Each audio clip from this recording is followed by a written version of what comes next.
Shalom. We do realize, Chaya, that people will make their way to the Bunyan room for prayer for their feet. Not for their souls.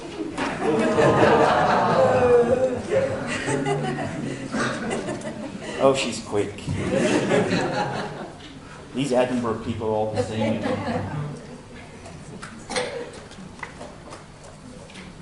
It's really good to be together in the presence of God this weekend. Let's trust Him to speak into our lives. And as we begin our weekend, I would like to share some thoughts with you on the subject, take hold. Take hold.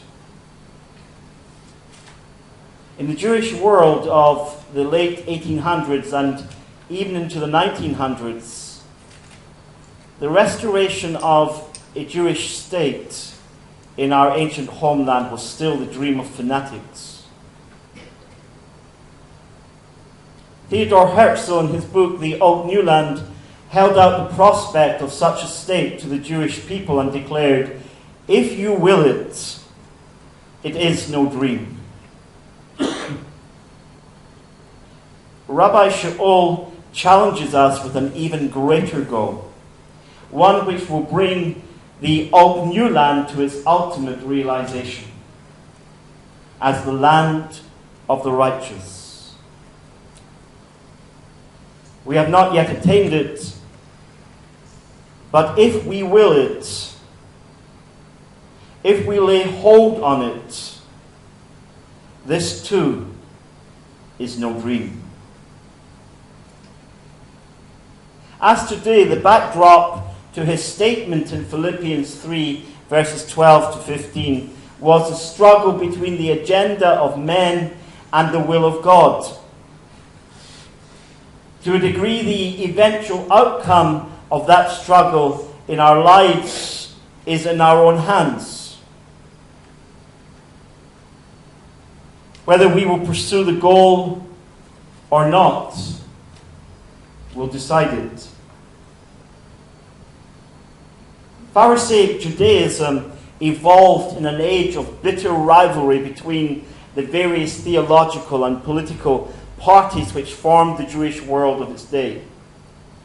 Its nearest and largest contender was that of the Zadokim, or the Sadducees, who controlled the work and the life of the temple and thus were a particularly influential body comprising largely the Kohanim and their adherents. Not only were the Sadducees closely involved with the political management of the state by Rome through the King Herod, but they also had considerable religious power too. After all, it was they who offered the sacrifices, took the temple tithe, ministered on Yom Kippur, and so on. Indeed, it would not be overstating things to say that the Sadducees viewed the Pharisees as upstarts. Before the first captivity, all teaching was provided by the temple. It was a source and the center of Jewish worship and instruction. This changed in Babylon.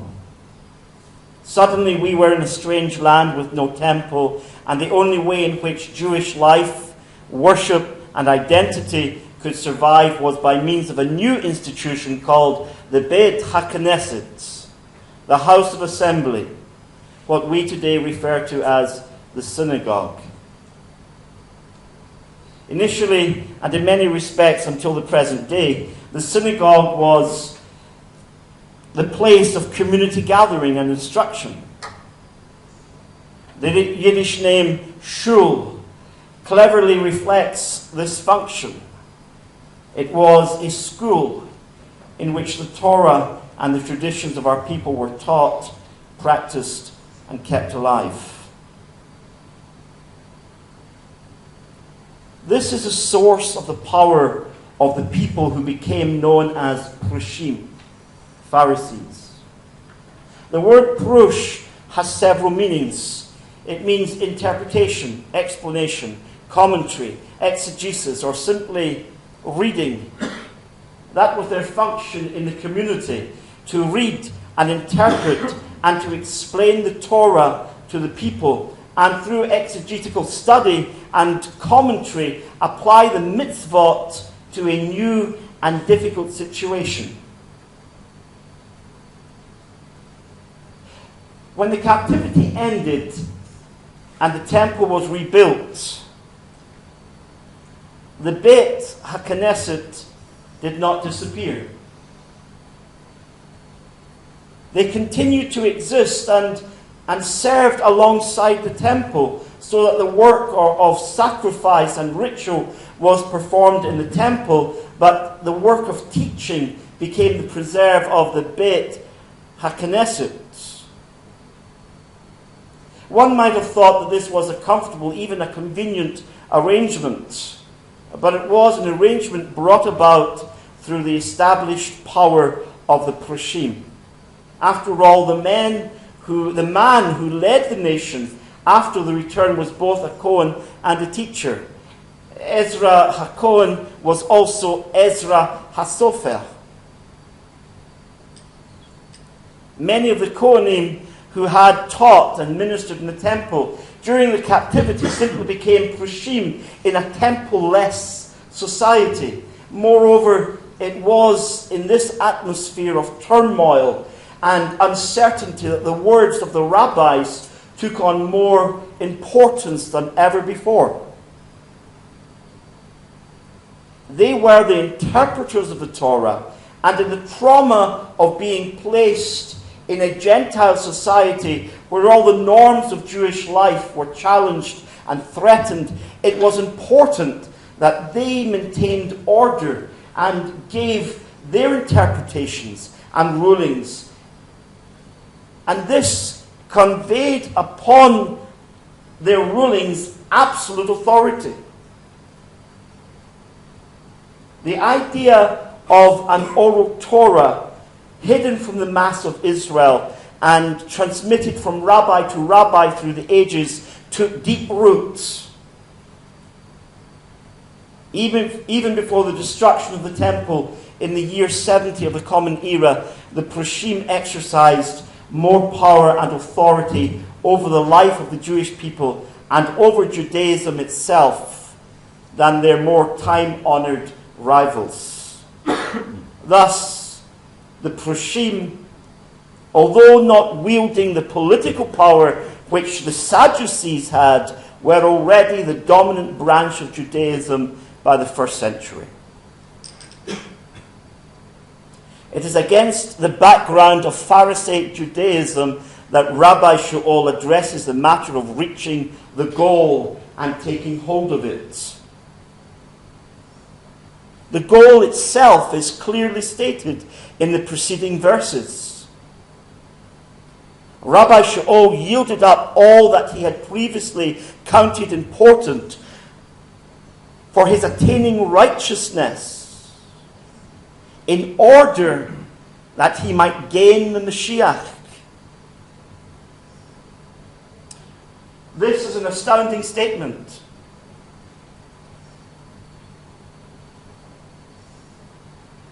The Mashiach is our goal, because in union with him we become heirs of his righteousness, which is accounted to us as a result of the Mashiach's faithfulness, based on our trusting faithfulness.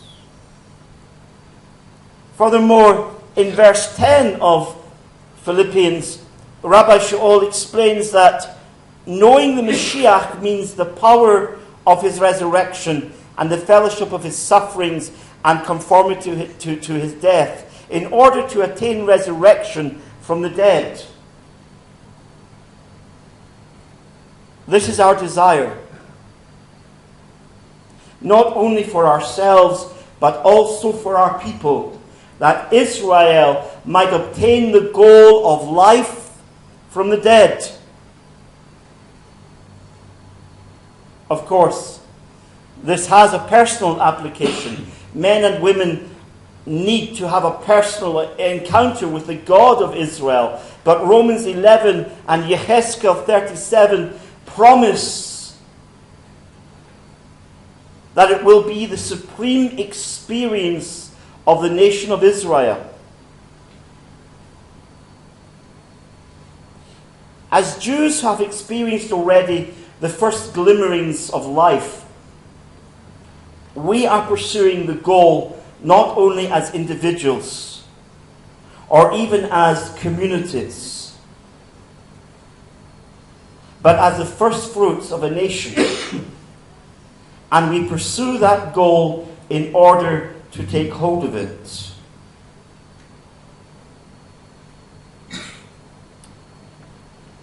There is much discussion on whether Rabbi HaOr wrote in Greek or Hebrew. And I personally believe that he wrote in both. It's inconceivable that the letter to the Ivrim, the letter to Hebrews, and yes, for many reasons of linguistic style and content, I believe that he is the author of that letter. Just to clear that up for anyone. It's inconceivable that it was written in anything but Hebrew.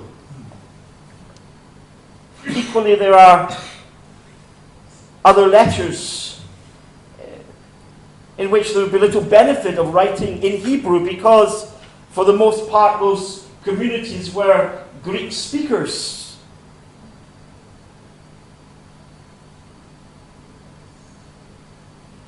But what is certain is that he wrote in the unique form of Greek already established by the translators of the Septuagint, who amended and invented Greek words and transliterated Hebrew words into Greek in order to convey the Hebraic and scriptural concepts in a language which often did not have the words to do it. Because a language grows out from the context of the culture and customs of the people who speak it. The Greek understanding was alien to Hebraic understanding and vice versa. So in order to convey a message rooted in the beliefs, culture, and customs of the Jewish people, to convey that message to people living out with that environment, whether they were of Jewish descent or not, it was necessary sometimes to invent words or amend existing Greek words. So, for example, most people think that the Greek Christos is simply the Hebrew Mashiach. And thus they use the terms Christos or his anglicized version Christ interchangeably with Mashiach or his anglicized version Messiah. In fact, the words Christos and Mashiach are not the same. The word Christos is an amended Greek word. The writers of the Septuagint, in trying to convey the idea of a Mashiach, meaning an anointed one, discovered that there was a problem. There was no equivalent Greek noun. After all, why should there be? The Greeks did not have the concept of a Mashiach.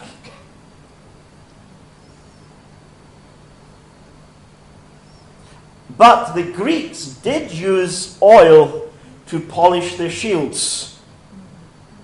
So the translators took the Greek verb chrio, meaning to rub or smear, and the Greek noun chrisma, meaning the anointed oil, what we today would call the polish, as opposed to the Polish.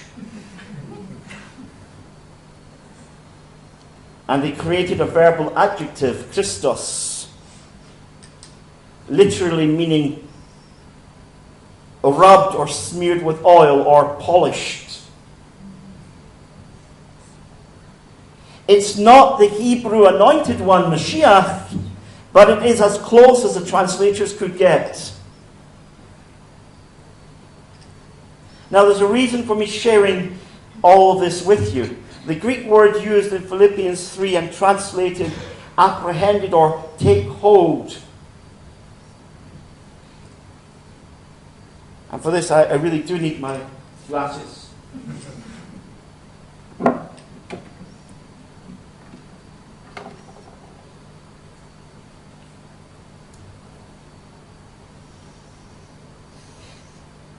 The Greek word translated take hold is katalabo, meaning to obtain or to make something one's own. But its Hebrew equivalents are of great interest to us who have not yet taken hold but are pursuing the goal in order to take hold.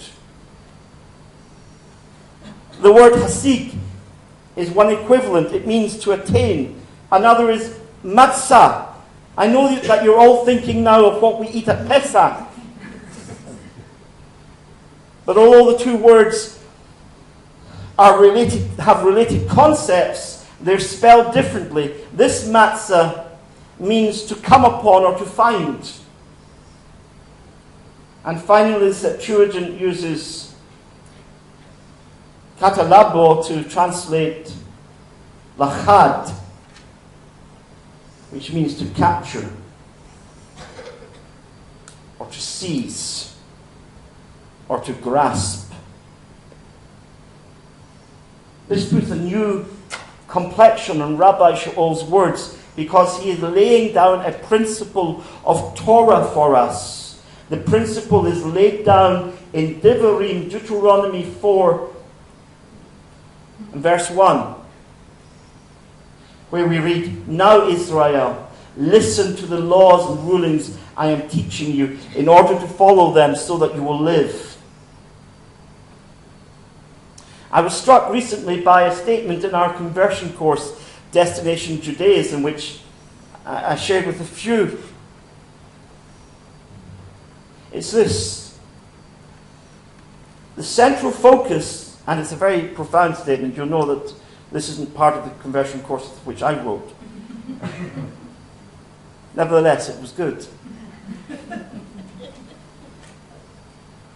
The central focus of Judaism, from the liberation of our ancestors from Egyptian slavery to the present moment, has been the translation of God's values and commandments into acts of sacred obedience.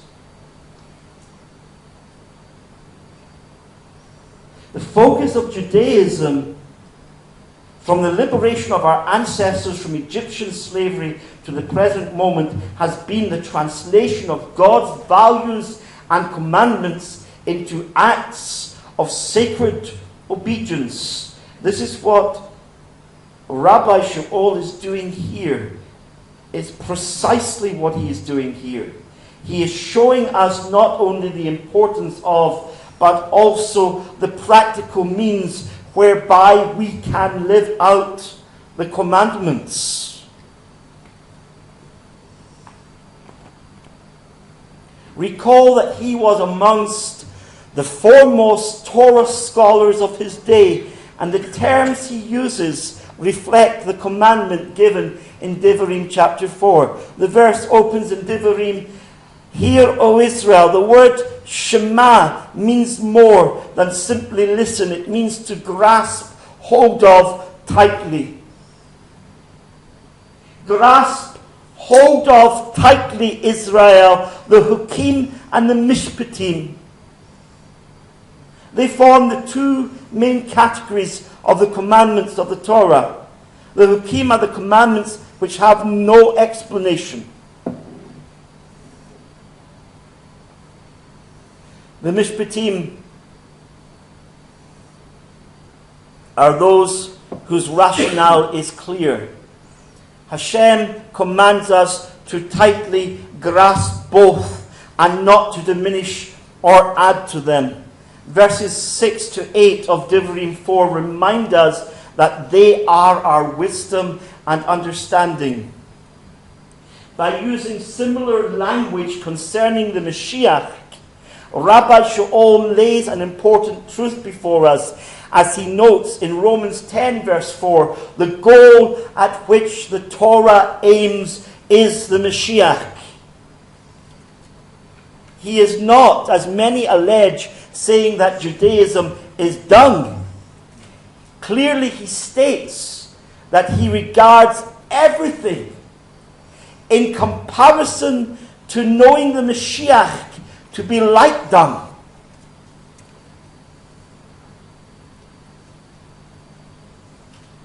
We have all known those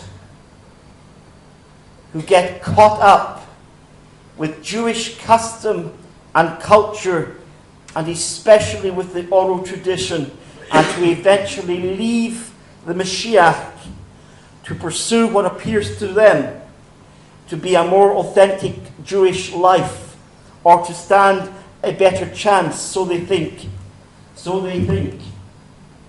of living in Israel. Neither is true. The Judaism which has dominated for almost 2,000 years is not the Judaism of the Torah. It is the Judaism of the rabbis, of which Mashiach Yeshua said, "You depart from God's command and hold on to human tradition." Rabbi HaOr brings the twin principles of the Torah together. Grasp hold of the mitzvot, and they will lead you to grasp hold of the Mashiach. Because a Judaism, brothers and sisters, a Judaism which does not lead you to Mashiach Yeshua is not true Judaism at all. And it should be indeed be considered as dung.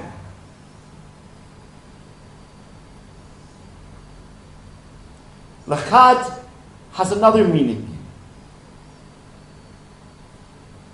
In the reflective or the Hipalel voice, it means to grasp each other.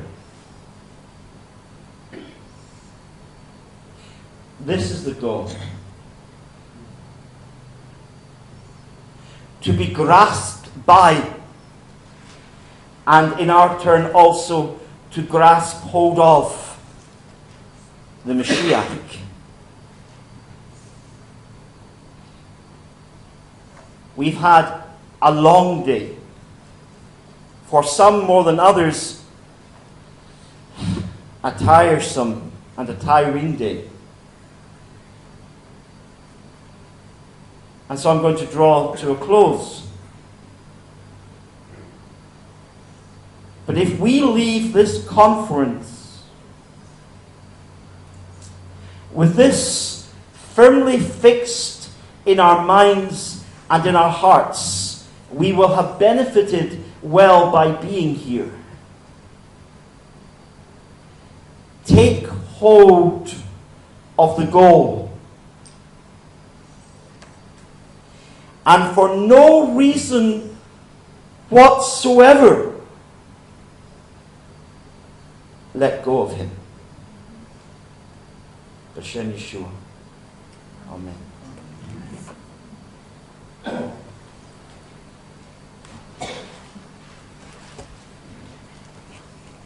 Please rise.